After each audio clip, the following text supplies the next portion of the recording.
Today I'm reviewing the Lumex sit-to-stand transporter. We use this for my elderly father, and this has been a lifesaver for us. The transporter worked well for us because my dad did have some upper arm strength, but his legs just weren't able to support him for extended periods.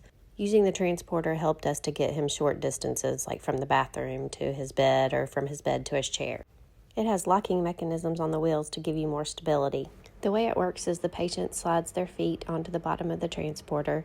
They pull themselves up, then you let down the flaps behind them to give them support.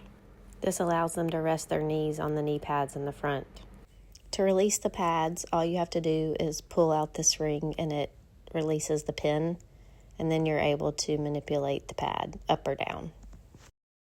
Another thing we found helpful was we used a gait belt with him a lot, and so we were able to hook it to the transporter and pull him up.